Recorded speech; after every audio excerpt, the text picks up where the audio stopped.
Under NASA's Artemis program, Dynetics and Leidos will develop and build a new human landing system, advancing economic opportunities and paving the way for a sustained lunar economy. Learn more at dyneticsHLS.com.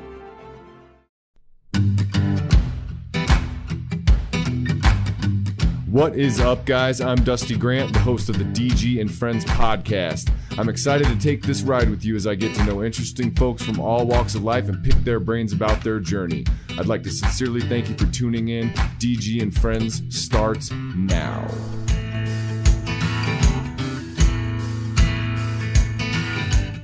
Ladies and gentlemen, Dusty Grant here. Happy Hour Hangs number 6.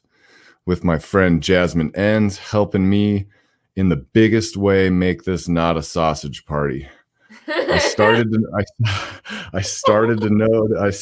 notice that the show is becoming somewhat of a sausage party, having a lot of very dudely dudes on. So I'm happy to have you on. How have you been?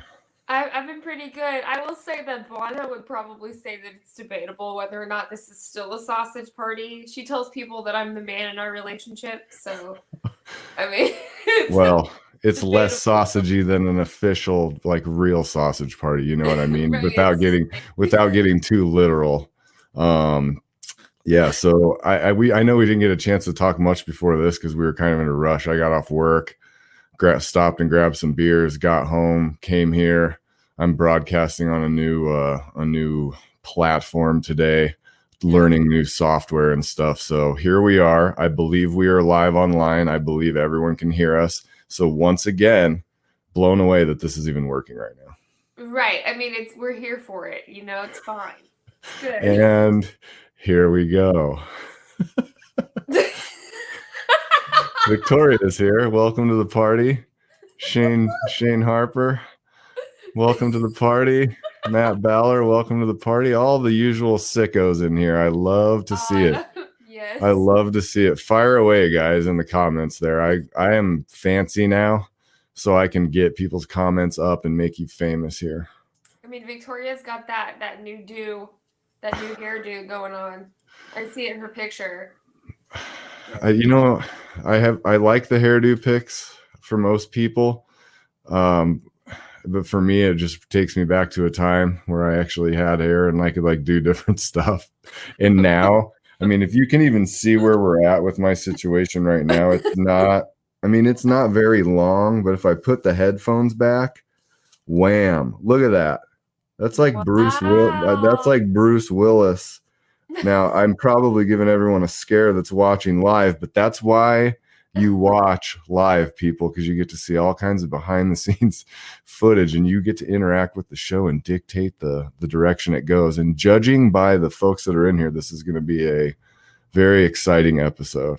Everyone loves the Christmas background. If you're watching live, welcome to the party. If you're not watching live, you missed it. I've got a Christmas tree. I have snow.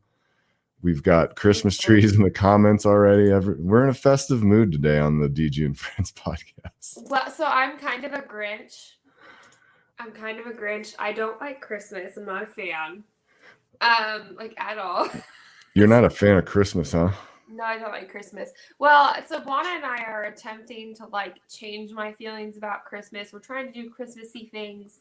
But I've got so many bad memories linked to Christmas, specifically, that I'm just you know what? It's fine. So Bonna and I last year for Christmas, we just watched horror movies and ate pizza or something.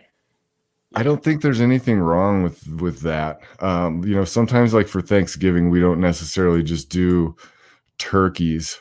I might bring home a tenderloin and we might do tacos or something like that. I don't necessarily think you have to follow the traditions as long as you're kind of making it your own and enjoying it. Yeah. I got to say, this year for me, maybe it's been one of the most enjoyable holiday seasons for me. Because I think I've put some stuff behind me and I feel like I'm just in a little bit better place overall. Yeah. To where I'm a little more optimistic about things this year. And I don't know why. I mean, overall, I know it's been a shit year for most people, but I've had a pretty good year. And I'm sitting here at the end of the year. I'm like, I've made it. I've been fortunate enough to hold down a job through it. I've learned some new skills through it. I've grown some things through it. I've grown as a person through it. I don't know. I'm just finding myself strangely optimistic these days, and it's kind of creeping me out. So I don't know how that's going to affect my holiday bliss. Yeah. We're flying out to. I wouldn't say they've had a bad year. I don't know that it's been particularly good. Yeah. But like, I mean, it's been better than several years past. So, and I think a large part of that is in thanks to Buona. Like, I know that that's like super cheesy and disgusting and like, not at all. But like, no. But we are like that disgusting couple. I don't know. I do feel like in like a really weird way, like our relationship has saved me in a lot of like really weird ways. And it made like this whole quarantine situation and everything, like I couldn't have picked like a better person to be stuck with all the time. Like she's wonderful. Like I talk about it all the time because it's true. Like I don't know. But I mean, I'm sure a lot of people think it's fake. I'm sure a lot of people are like, no way. I mean, I know you've seen it. You've been around though. Yeah, and I think all the real ones, like I've been thinking about that a lot lately, like worrying about people that don't contact me all the time or anything like that with friendships. But like I'm starting to, I guess, as I get older and mature a little more, maybe that I'm starting to understand that maybe someone's going through some shit and I'm not on their list of priorities. And I need to be cool with that because I go through the same thing sometimes where I'm like, I need to compartmentalize this. But like, I don't think it's cheesy at all. I mean, I think if your direct happiness comes to finding someone that you're supposed to be with, you should be happy. You should want to shout it from the rooftops. I don't care anymore. Like I'm in the same place. Like I have a love song coming out. You know, it's not going to be my next one. It's not going to be my next one, but it's going to be one. It's going to be that. That's what everyone says. You know, look at these fucking dicks in here doing this shit already. Saying that my stuff's all depressing and stuff. Well, just wait, because I'm coming out with a love song. I am not much better though. 90% of my songs are about being fucking crazy. Like I write about like being mentally ill. That's like 90% of what I write about. Yeah, I mean it's the same thing. Everyone's like, you just write such depressing music. I'm like, well, you know, I don't know how to write anything happy. Like I try. I give it my best go, but it's always like hokey, and then somehow it always ends up depressing anyway. Like there's still like a tinge of darkness. Like I'm just not good. Well, I think you'll see. That the stuff that I have coming. I just approved the mastering on it today, so it's like really fresh in my ears. And I was driving like, man, I'm wondering if anybody's gonna like this one because everyone's probably expecting something a little more gloomy. Yeah. But Up From Here wasn't really a depressing song. That song. Like, so I don't know. Maybe there's something to be like said about maybe writing something happy every once in a while. Like I gotta tell you though, optimism. It's out of my comfort zone. It's way out of my comfort zone for sure. It's so weird. Like I feel like every time I pick up a pen to sit down and write something, I'm always like, I'm always going to the dungeon of my deepest, darkest places in the realms of my soul. And like, dude, why don't you just sit down and be happy for once? Jesus Christ. Like, calm down. You got a job, you paid your bill, like calm the fuck down, buddy. It's not that bad. No, so like, okay, so we're writing with John Dornbos right now. You know, he jumped in and he's our new guitar player. And we were like writing and it's definitely going like in a great direction. I love the sound we're going for, but I like start writing for our song that we're writing right now, and I'm like, God damn it! Like, do I ever write about anything other than wanting to die? Like, I don't.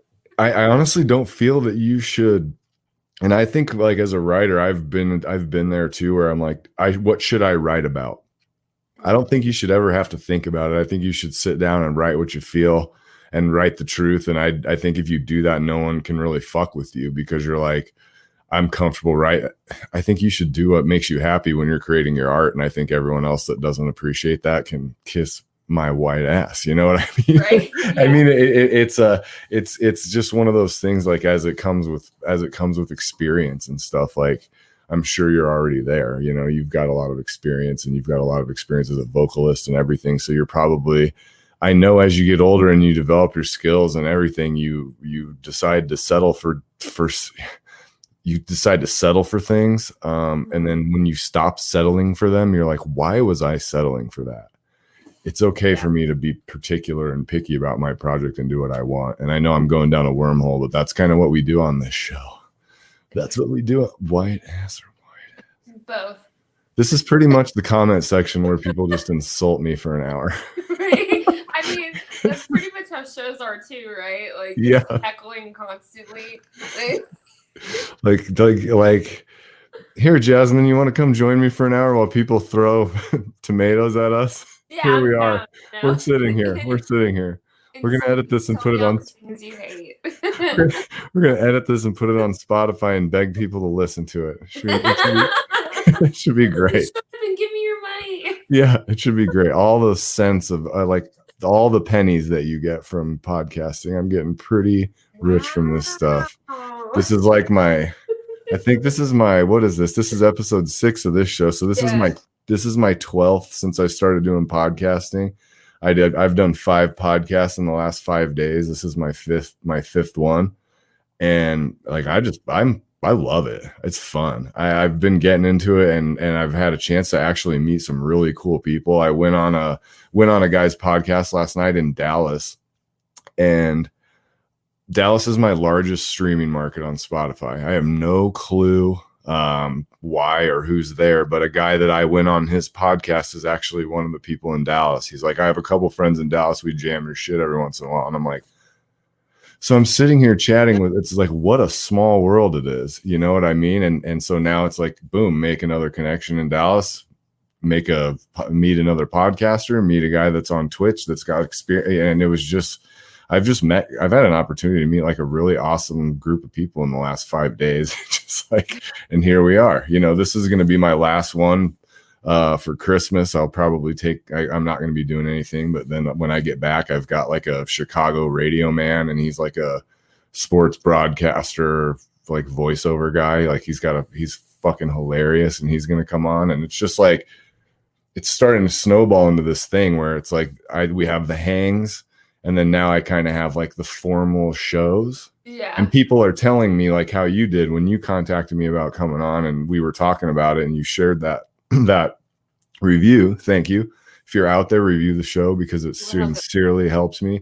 But I know you were like, I don't want to do one of like the formal interview ones. Like, I just want to come hang out and talk shit. I'm like, that's great. I like both. I like the formats where I just sit there, and like that interview I did with Christian on Saturday.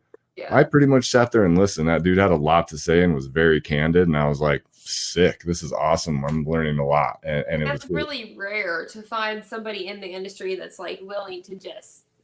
I was pleasantly surprised and pleasantly surprised at how friendly and open and honest he was, and like worked with me through some technical issues that I had.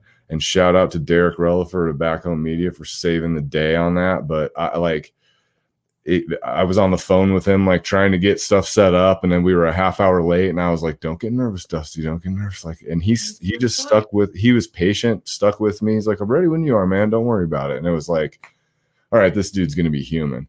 You know, I'm not going to spend the next hour puckered up tighter than a fucking snare drum, you know, just nervous,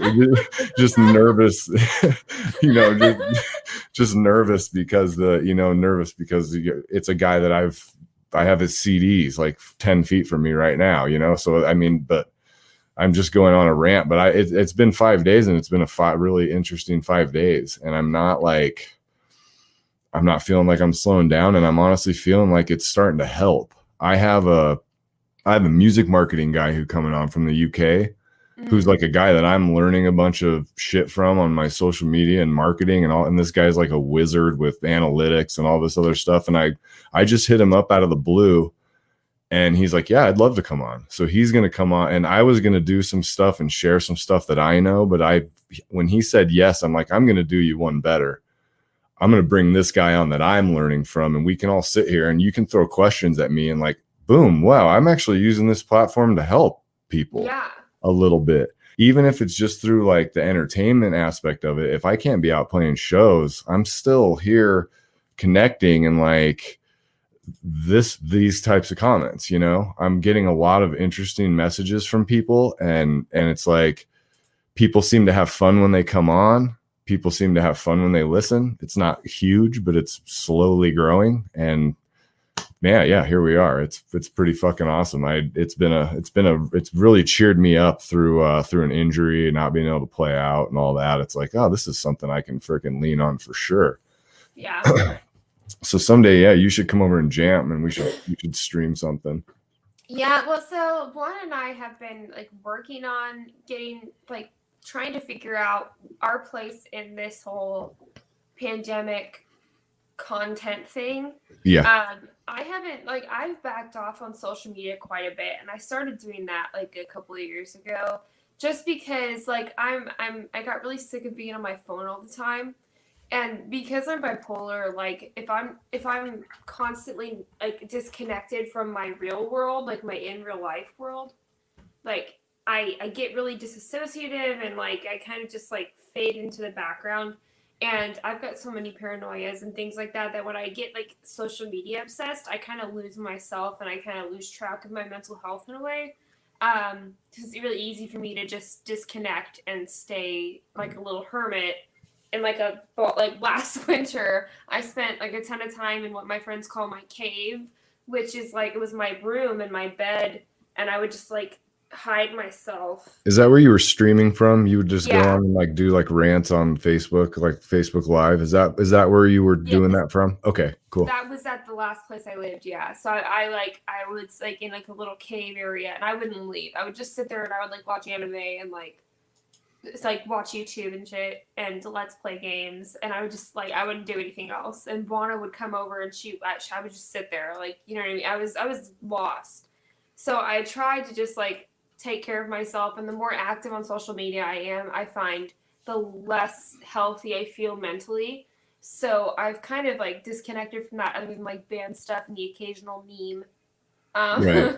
And you also, have like, to keep up on the memes. Yeah, well, because that's like my favorite part of social media is like the shit posting. Like it's like the best part to me. Yeah, it's the best. And like Victoria, I have to go to Victoria's page like every day, I feel like, because I legit will go and just read all the shit memes that she posts. And I just the ones that really get me are I think especially now that I've done some therapy, like I'm not afraid to admit that at all. Like I've done some, and now I'm understanding my mental health a little more these days. Like I address some shit I needed to address.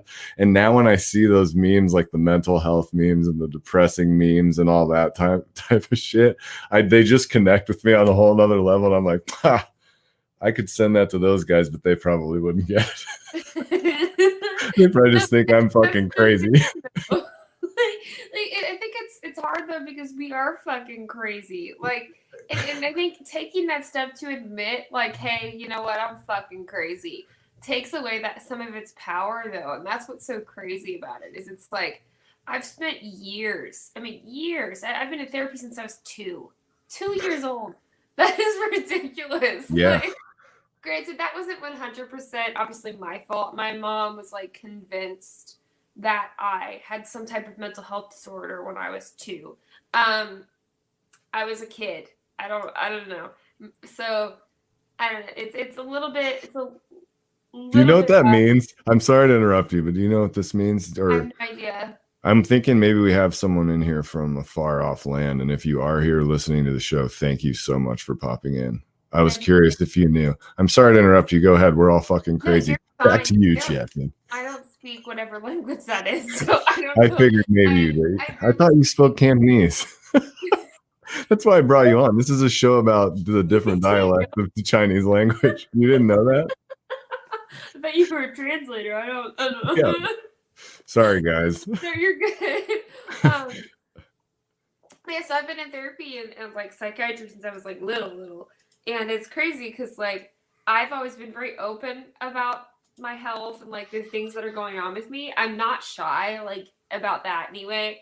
and about a lot of things. And actually, Blonde and I were talking about this the other day, and I was like, I honestly don't know how anybody likes me or finds me attractive or I've ever done anything. And they're like, well, why? And I'm like, because I am so open and vulgar and disgusting and just like I was never the girl who like pooped rainbows and like farted glitter. Like I was never that girl. Like I've always been the one who I'm very open about everything about like my mental health, my physical health. When I'm thinking, it's all just going to come out of my mouth, whether I like it or not, whether you like it or not. So I don't know how I have friends. I don't know. Well, it takes a long time to realize that like you don't want to spend your life hiding who you are.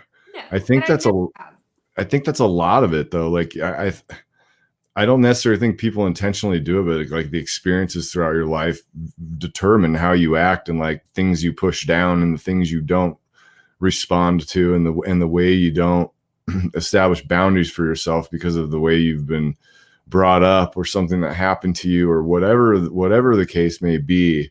It just kind of molds how you are, you know what I mean? And in a way, sometimes like I can even remember like, no, you don't say that. That's not what tough guys say. You know, or yeah, you should do that because that's what all this the men do. You know, that type of stuff and toxic masculinity. I guess so. You know, and it comes up quite a bit because I think it causes a lot of mental health issues for men. Because you know, it's like you're supposed to be this big. You're the provider. You know, nobody wants you to be. They don't want you to pound your chest like a caveman and say you are, but that's what they want you to be. Yeah. But then you're not allowed to like admit that sometimes carrying weight like that, you know, wears you out or you don't talk about it. And like, now that I've talked about it a little more and been a little more open with everything, I feel so much better about myself. And I'm like, I got nothing to hide. I wear it all on my sleeve right here. There's no, and like, I honestly want to be surrounded by people like you that are just flying the fucking flag, whatever that flag may be for them, and pursuing what they love to do and being who they want to be and doing what they need to do. It's just, you know, it's the kind of people I try to have come on here and hang out, and it's the kind of people that I admire. So, you know, I don't think you should ever change anything you're doing or feel like you have to explain anything to anybody for how you deal with what makes you happy. That's just my philosophy on it. Well, and I think like a lot of people have just reached a point where they're just sick of the bullshit.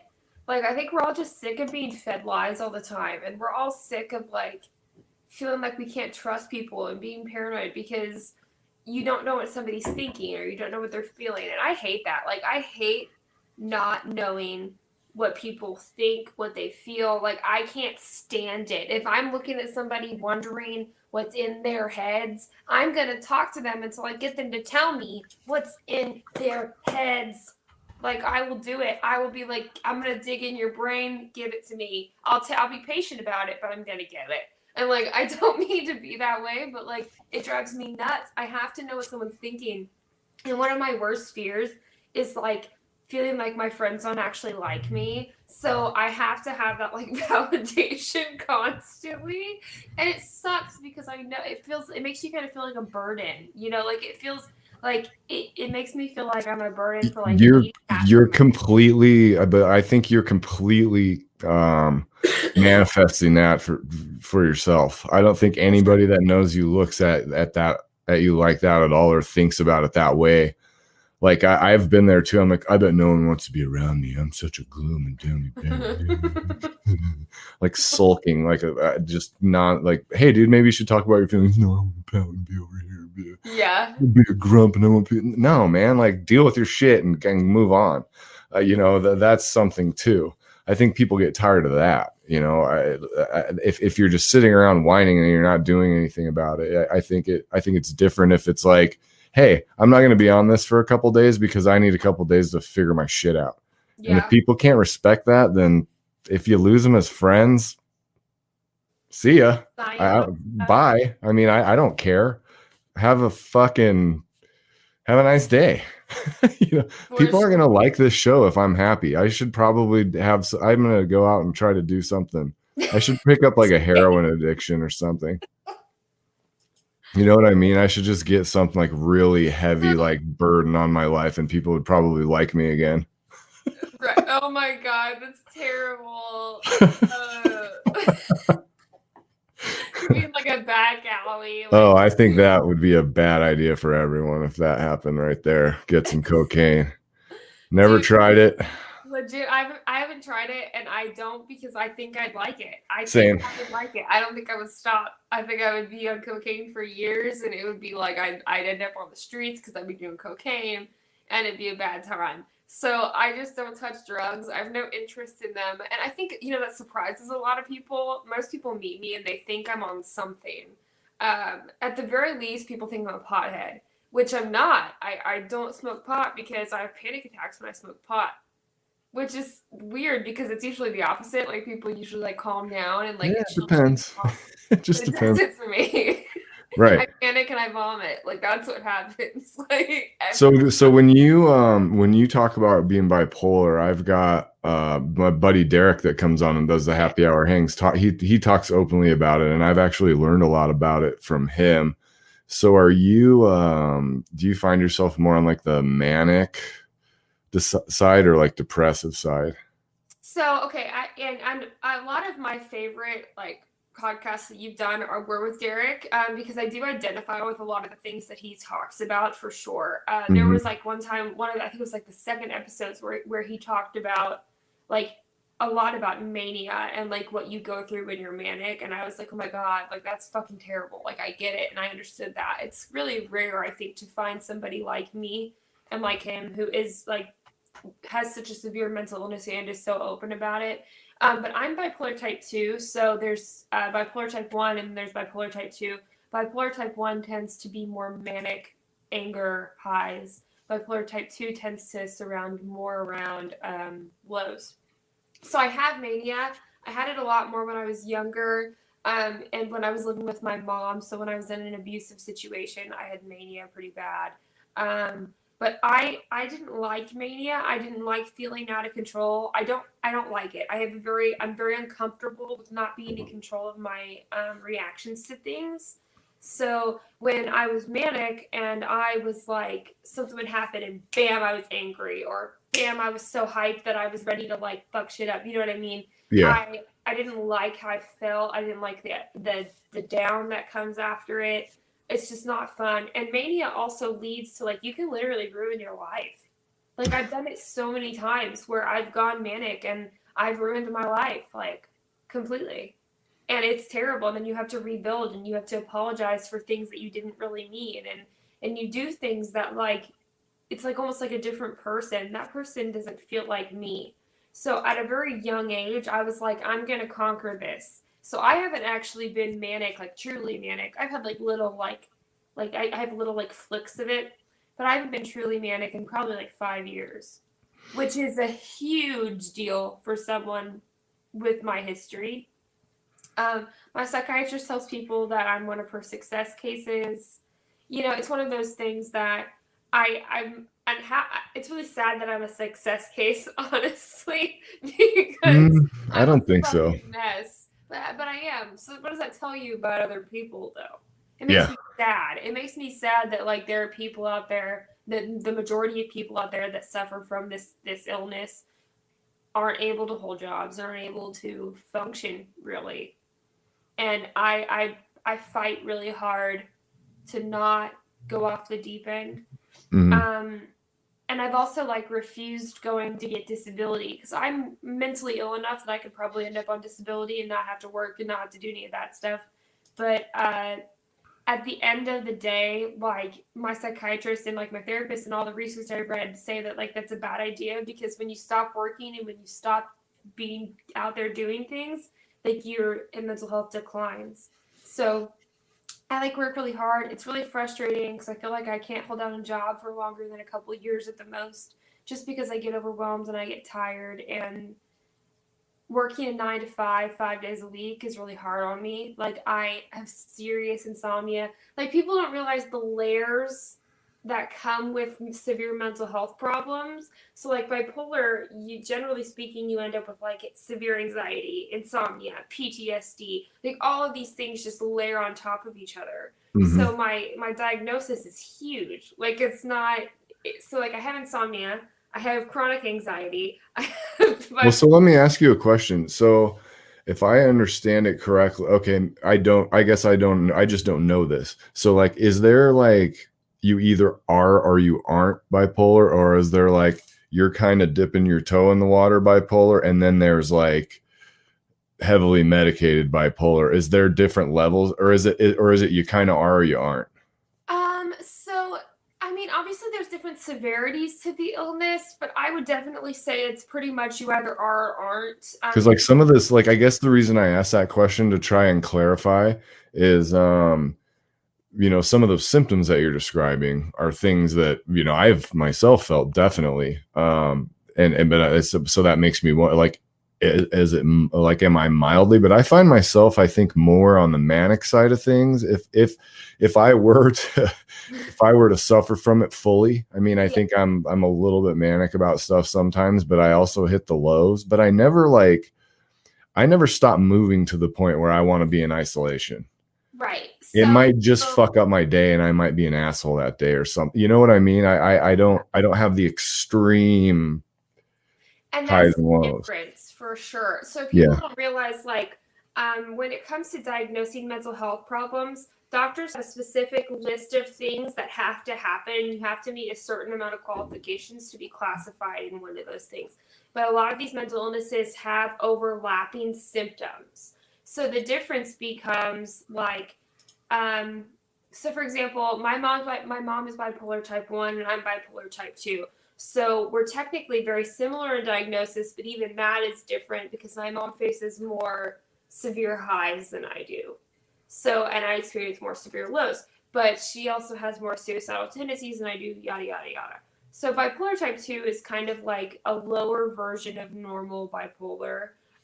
So I'm still bipolar, but I'm not like my mom where she's maxed out on medications because she can't function without them. And that medication doesn't go to any higher dose. So she's got to work with what she has, that type of thing. So I'm not on like that severe of a route. But I think a big part of it as well is like, you don't tend to, you either are bipolar or you aren't. And you may have things that make you think you're bipolar, but those things can also go with things like major depressive disorder. Those things can come with DID. Right.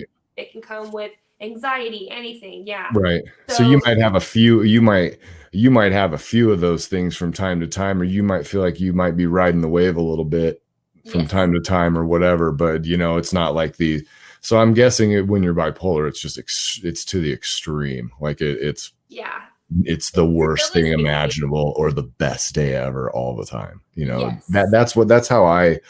That's how it feels to me in my brain. And I'm just trying to make sure I understand a little better, just because I'm finding a lot more people that are openly willing to talk about it. I'm learning about it, and I'm just, genuinely curious. So if you're uncomfortable talking about any of that stuff, or if I'm, any of that, this is a safe zone. Yeah, no, I'm really not. There's nothing about me that doesn't talk about it. My mom, when she raises, for all the bad things that happened when my mom raised us, one of the best things that happened for me and my sister was my mom was very open about mental health, and she was very big on like making sure that we talked about it and we didn't use it as a crutch.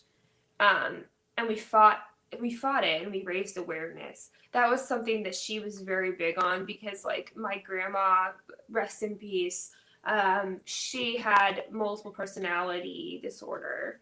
So, and they didn't really know what to do back then. They didn't know what to do with her, and they didn't know about my mom's illness. And until my mom was, I think, in her 30s, that was when mental health really started becoming a big deal. But at that point, she had deteriorated so much, and she didn't want that for us. So I got really lucky being raised by somebody who like preached education on this stuff. I've done a lot of research on my own. I've done so much work with psychiatry, with therapy, and my sister as well.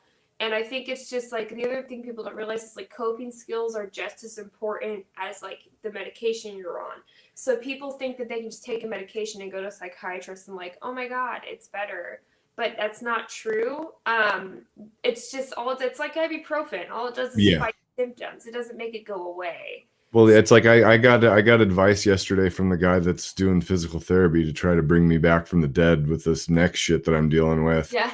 But he's like, I was like, what do you think about like cortisone? You know, maybe getting some shit. He's like, I wouldn't suggest it because knowing you, it's not going to hurt and you're going to go back. And for 6 months, you're not going to feel a thing and you're going to train and destroy it.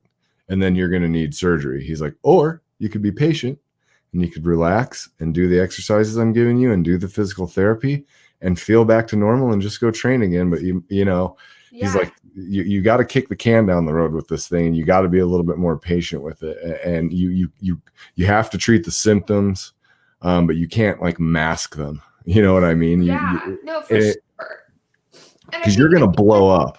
Yeah.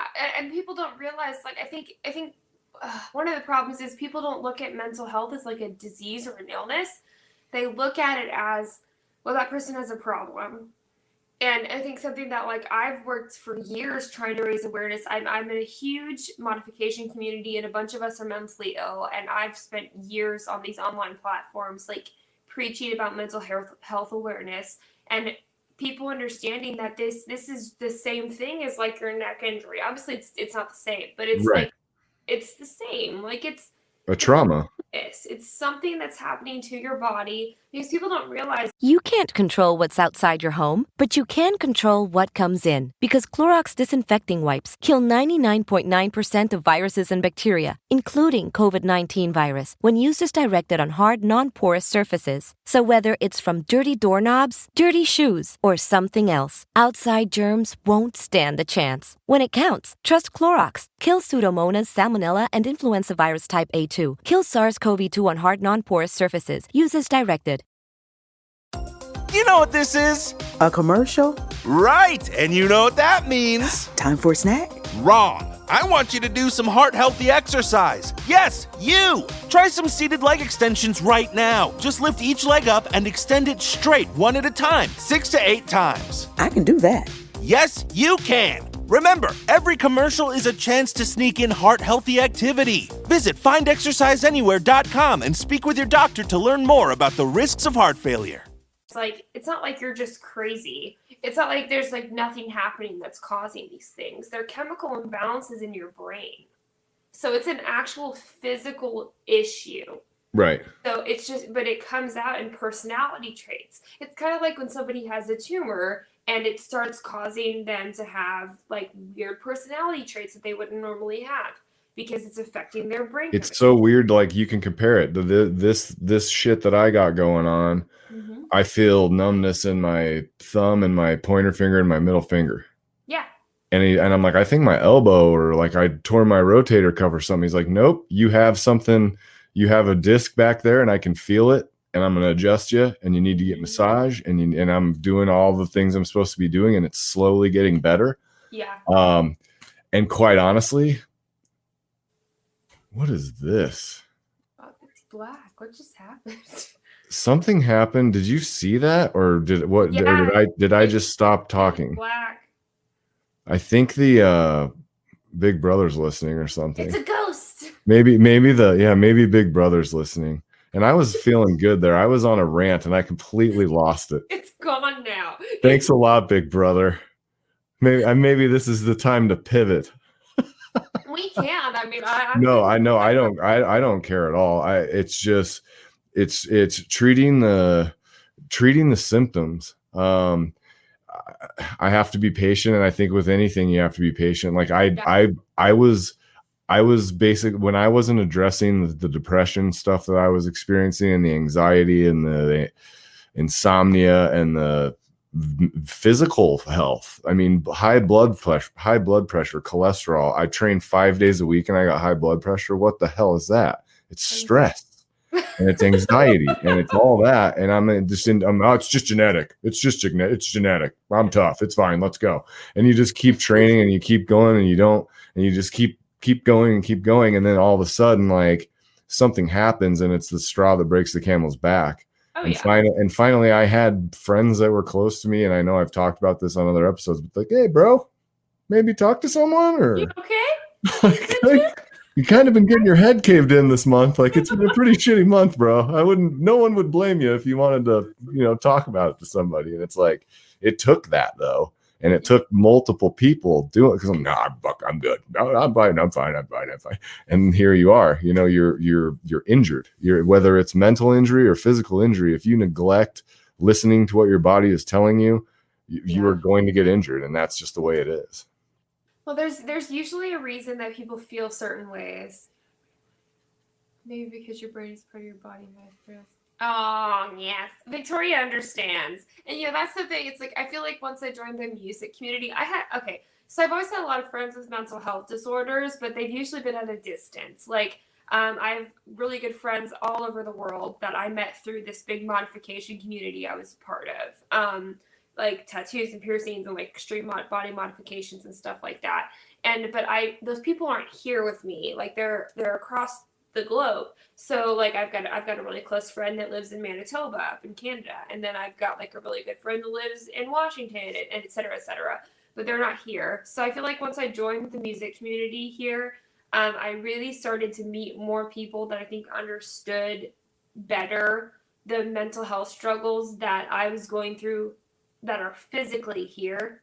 One of the things that I always used to say is like, when I go through like really hard times, like last year, for example, I was going through really, really bad stuff after I left Leitner and Rocky and I split and all that crazy stuff was going on. And then Blana and I got together, but I was still fighting. And I had gone to I was an inpatient at Prairie View because I was like, I'm going to kill myself. And I spent like 2 weeks there. And that was my first experience ever actually being in a mental hospital, which is amazing for somebody like me to have gone that long. But I think like one of the things that I said was I was like, one was like, hey, do you want to go to this thing at John and Katie's house, Dornbos? And I was like, well, I was like, I don't really want to go anywhere. I was like, but I know if I go to John's, I can just sit there and be quiet and nobody will judge me. And that was true. So I was able to go do stuff over there with like Victoria, Kyle, John, the Yellow King crew and like everybody else. And I knew that I wasn't going to be like judged for just being present, but not being vocal. And that is so rare, I think, to find like friends that aren't going to like nag you and like pester you and force you to talk. You know what I mean? Because people don't understand that sometimes I just don't want to fucking talk. Like, leave me the fuck alone. Leave me alone. That's it. Yeah. I'm here. I'm here because I need human interaction, but I don't want to speak. So just leave me alone. It's strange. It's strange the music community is that way. And I think about it as you talk about it, like a lot of the people that I know that openly talk about stuff and have encouraged me to do the same as an older guy. I mean, I'm not a young man. I'm 39. I mean, I'm young, but I'm not fucking 25 anymore. You know what I mean? I've had some experiences and all that. And at 39, I finally decided to work on it. And it's like, man, what could you have accomplished when you were 25 had you have done this? Oh, yeah. But also I hadn't experienced the traumas and the stuff and the weirdness and everything. And it's weird. The music community is very open, at least the community that we're in. I mean, a lot of my friends are like my best friends from the music community, and they're people that I never would have met had I not been a musician. So it's like, I kind of feel like I'm like, everything I'm doing now is like, I just want to give back because of what it's given to me, like a great group of people that support me no matter who I am on my shittiest days, on my best days. Because let's face it, we all play shows together. We're all out there, and Blana's seen me on my worst day. You know what I mean? And I've seen some people on the road on their worst day, and they're all still my friends. They saw the ugly shit and still want to be my friend. They're like, yeah, dude, we understand. We got you. And you're like, oh, sweet. And it's not to say that I didn't have support from because I had a great family situation. I'm very lucky. It's very supportive family, loving family, all that.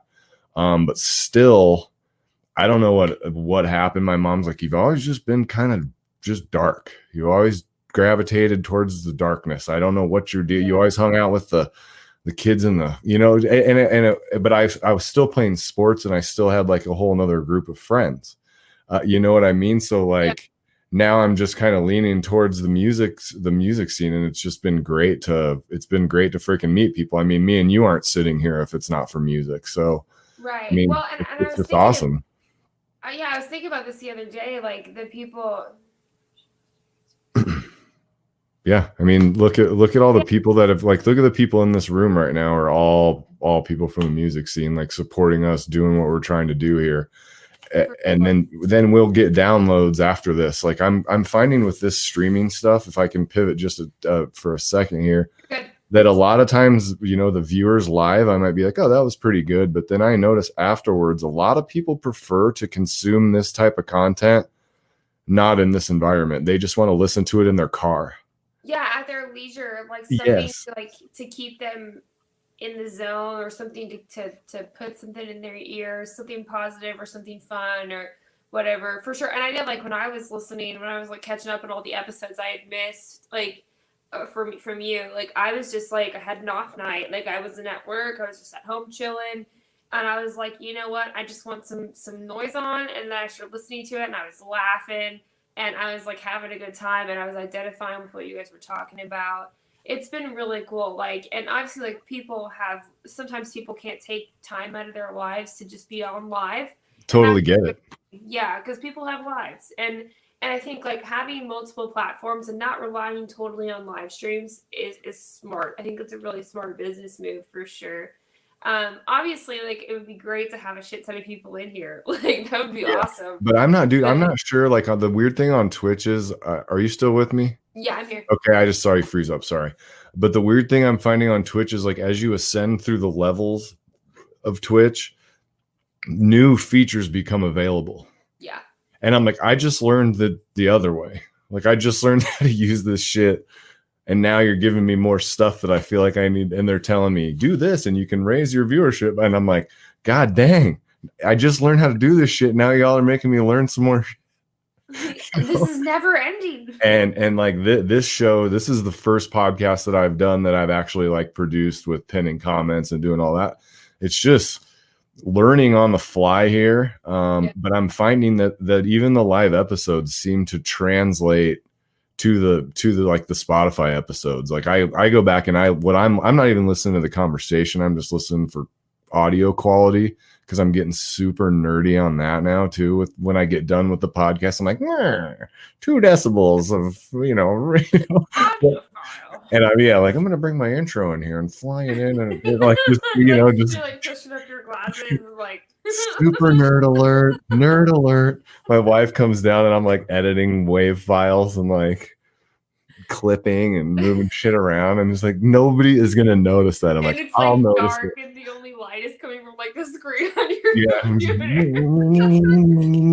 She's like, do you have kids up here? You have kids up here. And like before I even know it, it's 5 hours go past. Yep. I'll be hanging out down with here with Derek, and he'll show me something, and we'll be talking for like 2 hours. And he's like, check this out, buddy. You can do this. And like, we can share our screens and just hang out and be like, oh yeah, dude, I got my new master. You want to listen to it? And and I'm just getting super nerdy with this shit. And I don't care. I'm going to lean right into it and just become a super nerd.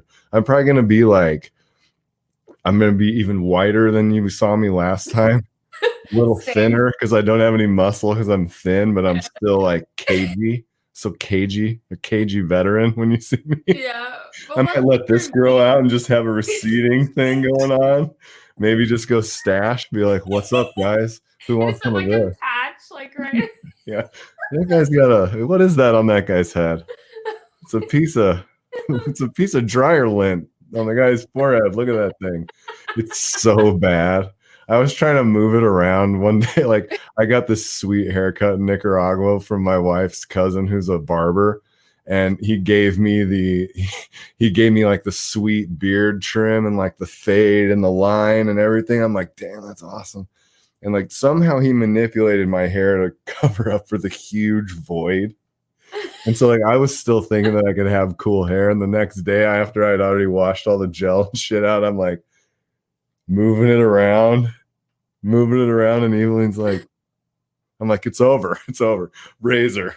That's Just it. take it. I've been bald since. I haven't never. I have never grown it out past 2 weeks ever since that day. And that's been like 8 years now. I mean, well, sometimes you just gotta like accept the cards you're given and hope for the best. I know. And luckily for me, like I'm a goth emo scene kid. Like I've got a lot going on. So the paler I get, the more they're just like, it's fine.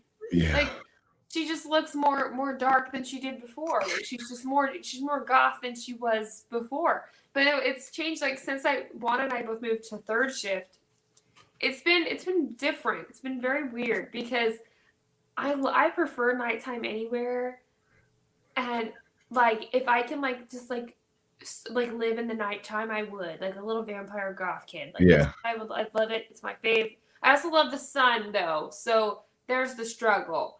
It's like, how do I balance? I don't. Fuck that sun. When I leave for work, especially right now, when I leave for work, it's getting dark, and when I get home from work, it's like it's still dark. And you sleep during the day. I don't know if I would like that or not. I think I could probably get used to it because I don't really care. I don't like need to. I don't know. I'm home. I like to be home. Yeah. So, and then when I'm like away, I'm on the weekends, I'm up late, and then I get up early as hell and I go back to it. Like, I think it's just with me. I just don't like to sleep at all. People are like, I love sleep. See? But I don't get enough of it because I have insomnia.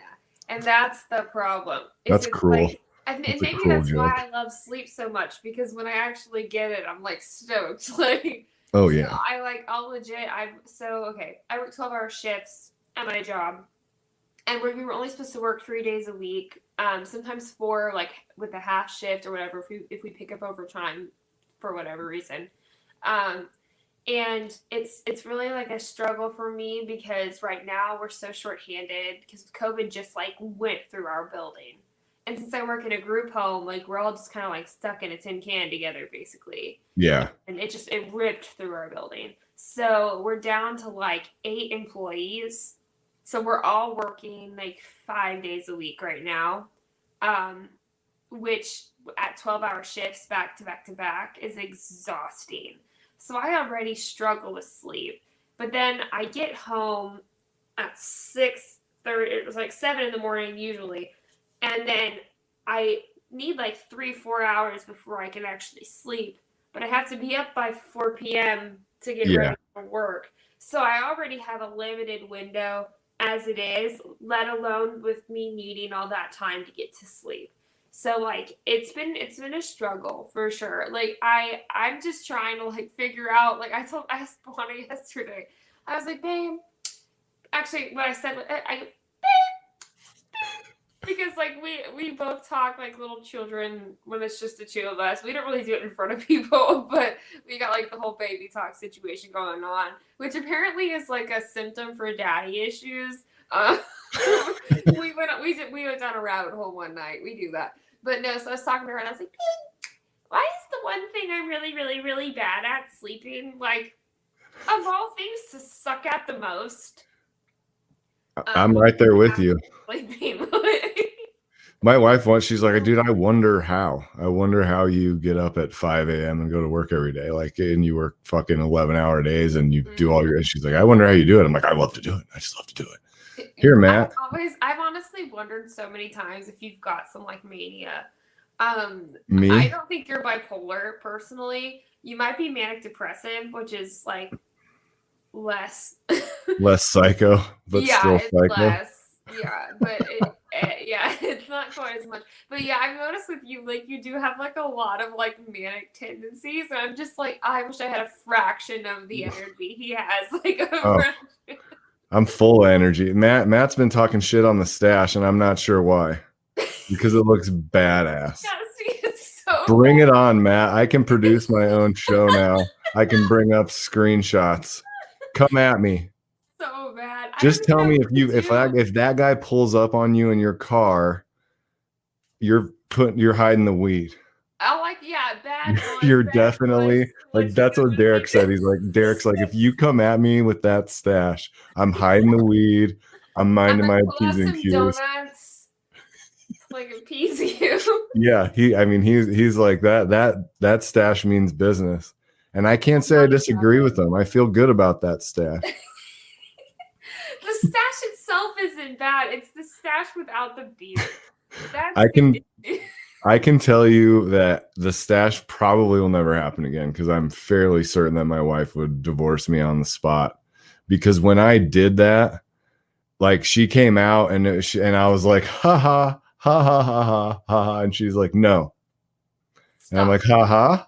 And she's like, no, until that thing is off your face, don't come near me. And I'm like, and then I was like, she's fucking serious. Under NASA's Artemis program, Dynetics and Leidos will develop and build a new human landing system, advancing economic opportunities and paving the way for a sustained lunar economy. Learn more at DyneticsHLS.com. Under NASA's Artemis program, Dynetics and Leidos will develop and build a new human landing system, advancing economic opportunities and paving the way for a sustained lunar economy. Learn more at DyneticsHLS.com. Like, that's a severe reaction. I wore it for one day because I went to pick up my buddy from the gym. And I had those aviators on, and I had the stash, and he got in, I didn't look at him, I'm like, what's up? And he's like, oh my God, what happened to your face? Like, I just had to do it for it to be funny, and then I did it for work one day, and I couldn't even look at myself. I was so disgusted with myself when I was looking at it. I'm like, that is horrible. You should never put that mustache on your face. Oh my God. But we've all done shit like that, though. I think that's so relatable on such a deep level. For those of you that are not fucking watching bad. live, Dusty is repeatedly putting up this image of him with his mustache. Well, Derek found it during one of the episodes. He's like, get a load of this guy. And the whole conversation just turned, and I'm not exactly sure. I think there was something going on at work where we were in like a really tough market or something. And one of the guys in the office is like, we should do like a mustache rally or just something to make it funny up here. Because this office is like a fucking morgue up here. Like it was bad. And we were all like, oh my God. And so I was like, I'm down. I'm coming in with a stash tomorrow. Who's with me? And it was me and one other guy. They were like, we're not brave enough. The only two people. And his was worse than mine. He said his daughter saw him and was like, oh my God, Dad, no. I don't even want to know what he looked like if it was worse than that. His was like, mine's like means business stash, like cop stash, yeah, like where you headed, son? But his was like creepy mustache. It was mustache. Yeah, well, not even that. It was like pulls up in an ice cream van mustache. I was like, you need to get that taken care of immediately. I'm like, if I have to sit across from you, you're gonna need to take care of that immediately. And then I was saying it to him, I'm like, you need to take care of yours as well, because it's almost as hideous as his. Like, you don't have much working for you, bro. You better grow that back out immediately. And I don't think I've shaven ever since. Yeah, I mean, and I think that there's that meme that came out where they talk about how the beard is like the male push-up bra. And I 100% agree with that, because I feel like there's so many guys that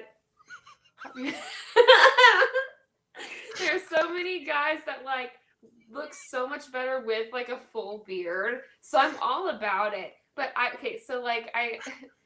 for anybody who doesn't know, I dated my guitar player from my last band. It was stupid. I made a mistake, whatever. But no, so I saw a picture of him without his beard. He's got like a big beard. It's huge. And I saw a picture of him without his beard, but I was like, never. Do not do this to me. Don't show me that picture ever again. I don't like it. You don't got much of a chin going on. With the beard? Or you liked him with or without? With it.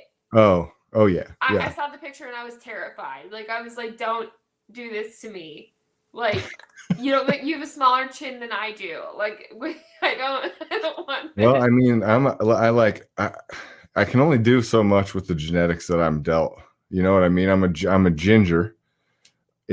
I'm like a half ginger or whatever Buana calls it. Yeah, but you should see, like, called it. You should see when I go to like Miami for work or something, and we're like at this food show, and like everybody's dressed all fancy, and like I'm all uncomfortable in fancy clothes, and then we go out on a boat, and I'm like, shh. You do like the sunscreen on the nose.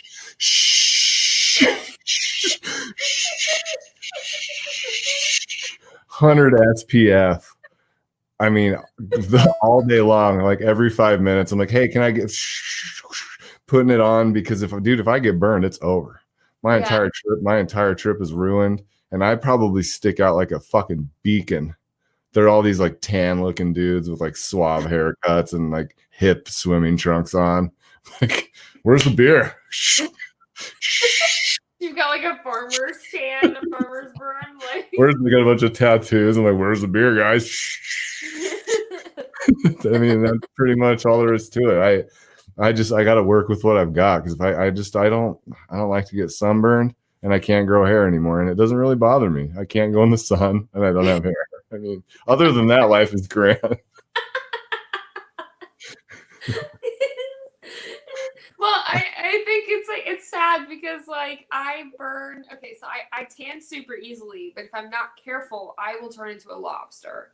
So it's a very fine line. It's a fine line between golden brown and beet red. So this past summer, we were over at Ariel's house, Buenos friend Ariel, a lot, and we were swimming in their pool, living our best life. So one day, I decided that I was going to spend 8 hours in the sun drinking, with no sunscreen. Amateur. Well, I was drinking, and at that point, I was like, "Fuck it, who needs sunscreen?" That's what happens. That's how it happens. And next thing I know, Buana is bathing me, because I can't touch my own skin. So that was a fun time. She spent like 2 weeks bathing me, like sponge bathing me. That's love, by the way. She probably liked that. She's probably acting like it was love and like probably trying to get some man credits with you, but she probably was enjoying it. You got to do what you got to do to get man credits. Right. She's so wonderful. Like, she just like, I don't know. We're people. Told you. I knew it. I knew it. People say we're codependent. We say clinically we're not codependent, because for us to be codependent, we would have to encourage each other's bad behaviors and like our addictions and things like that. And we don't do that. We just want to be up each other's butts all the time. Like, it's a problem. I don't like going anywhere without her. She doesn't like going anywhere without me. When we have to sleep in different beds, it's a bad time. Like, it just, you're like twins. Well. It's bad. It just does not go well for us, like, at all. So, I love her, and I don't want to be apart from her, and I choose that life, and I choose that life every day, and I'm good with it. Like, oh yeah, it's the same. Like, sometimes my wife's like, "You were snoring all night last night." I'm like, "Sleep in the other room." She's like, "Well, I'm not doing that," and I'll be like, "You were like tossing and turning all night. I slept for 5 seconds," and she's like, "Well, I'll go sleep in the other room." I'm like, "Nah. No, it's cool. You're sleeping here." I like to be able to reach out and be like, "Yep, okay, there she is." So we had to get rid of our cat, and I promise this ties. Like, there's a thought process. We got rid of our cat, which makes me really sad. I was really depressed. I sobbed. It was not a good time. Because she started having behaviors, like really bad behaviors, once I went back to work. Because when we first got her, I was home all the time. But it reached a point where Juana was having to sleep out here on the couch to keep the cat calm and complacent, because I hadn't slept in days. Like, and being bipolar, sleep is so important. Like, if you don't sleep, you're going to go manic real fast. I mean, it's going to be bad. And I was about to lose my shit. So Juana and I were having to like take turns sleeping to keep this cat complacent, because she was waking us up constantly. And while we were at work, she was sleeping. So she was awake during the day. It was really bad. So we did have to get rid of our cat. But that was terrible. Like, it was terrible. She was out here all the time. I was not okay. The number of times I was like, "I need you in this bed with me right now. I'm not okay." Like, and it doesn't help, because in my last relationship, like, so he would like sleep in his kids' room to like punish me. So, like, it's kind of triggering a little bit. Which I'm not that person. If you're mad at somebody, I don't feel like you should like punish people like that. No, like, no, like, no, that's no. pretty fucked up. We were in a pretty like shitty, cyclical, abusive relationship. So it is what it is. Like I'm open about it now. I wasn't at first because I didn't want to like drag anybody's name through the mud, especially being in the music industry. I think like it was hard for me. Like I didn't want to like ruin his chances at success and stuff. I talk about it more openly now just because like he's not a bad guy. He just didn't have any balls. Like, and I don't mean that in like a toxic masculine way. I just mean like he wasn't able to like deal with his shit. You know what I mean? And as a result, I ended up with the shit end of the stick, and I had to leave my band behind, which broke my fucking heart. Well, it's one of those things though where you have to look out for yourself, and that's and that's that. If someone's not taking care of you, and a lot of times I think the reason people treat other people shitty in relationships is because they're not ready. They themselves can't make themselves happy, or they're dealing with their own shit. So they don't have the capacity to, assimilate with somebody else and be sympathetic and empathetic to their situation. There's days in your relationship where you're not feeling it, but the other person isn't feeling it much worse than you. And you're like, I have to nut up during this situation. I'm not feeling great today, but I have to be there for them, and they have to be there for me. And if they're not there for you like you are for them, it's never going to work. I mean, it's just the fact of the matter. Well, no, and I totally agree. And I wish him the best. Like, I have no ill will towards him. I hope he gets the help he needs, and I hope he's okay. Because for real, hi, baby. She said, she was like, no, don't tell them I'm here. Professional. This is a professional show. My producer is yelling at me now. How dare you? They're talking about throwing me off the show. Share. They're saying that I was just unprofessional there, and they're talking about throwing me off the show. Too late. You smoke cigarettes in front of me too, huh? See how you guys are. You. We're well over an hour here, Jasmine. I know it feels like we talked for about 10 minutes. That's usually how it feels. Yeah. Before we go, tell us something interesting. Put something out in the world that you want to put out in the world. I've been putting the pressure on my friends that have been coming on. So tell us something positive before we end the show. Fractvred does have a new guitar player. So yeah, we did pick up John Dornbos from Yellow King as our guitar player. And that's pretty exciting. So we're writing right now. But also, some little positive. Come Valentine's Day, y'all are going to get an anti-love song. A love song, huh? An anti-love song. Anti-love song. What is that? It's a kind of like bashing on my last relationship. Oh, an anti-love song. I thought you meant an aunt, like you were going to write a song about your aunt and about how much you love your aunt. An anti-love song. I was like, your aunt must be fucking sweet. I've never met your aunt. She is pretty cool. I love my aunt. So I can't really say. You could write an anti-love song then too. So you'll have both. Really good. An anti and an anti. That would sound like as a metal song. Sorry, I'm such a grammar Nazi. I can't help myself whenever I get a chance. Anti with an I. So I wrote an anti-love song about my last relationship. And we're gonna, I think, release that on the 14th of February, so on Valentine's Day. Which, because why not? Because 90% of us hate love, and it is what it is.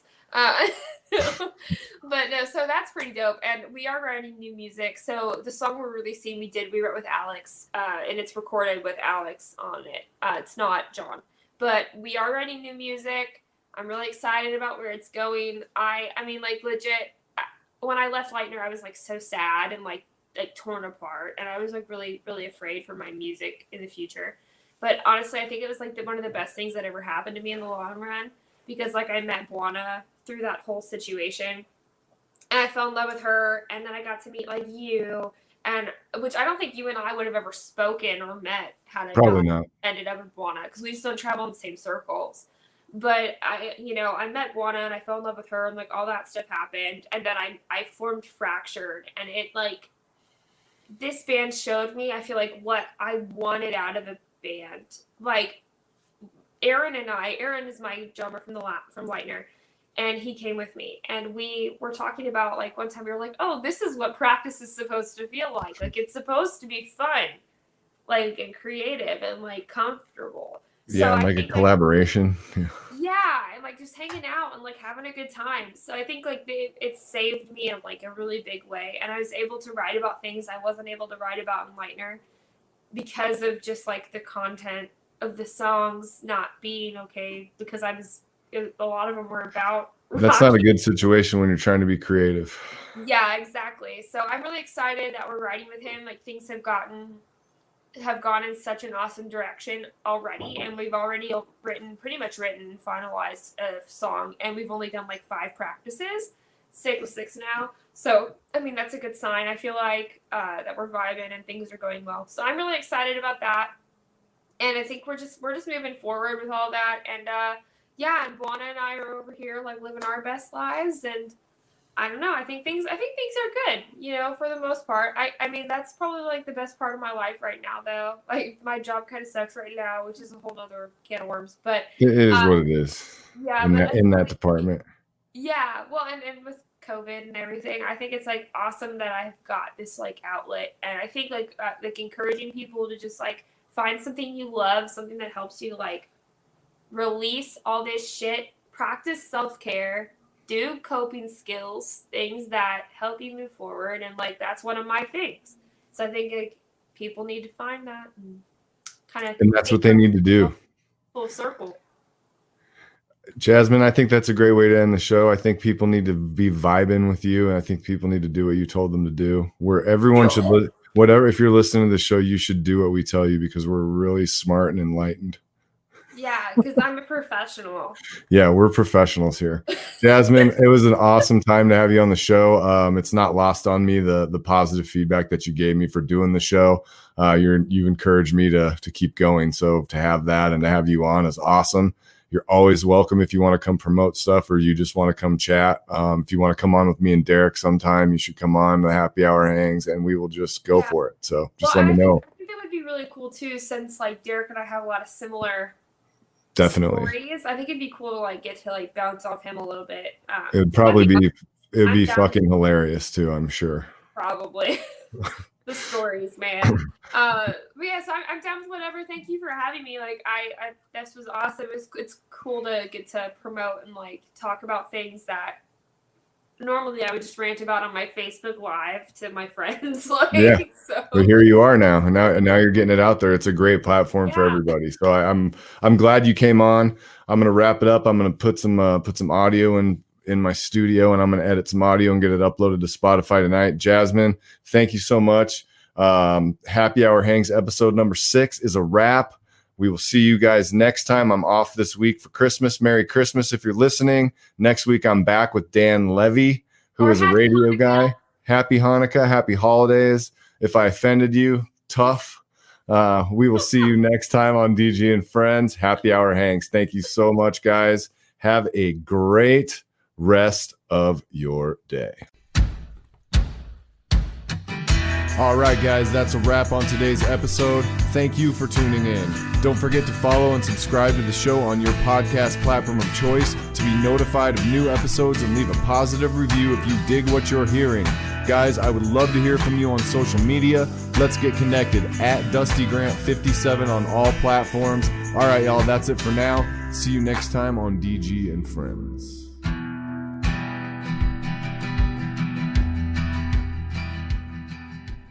As you make plans this season, consider convenient COVID-19 testing from Quest. Get the same test hospitals use without a doctor visit. Simply order online, select from drive-through or at-home options, and get the results sent securely to your phone or computer. It's a great fit for your busy life.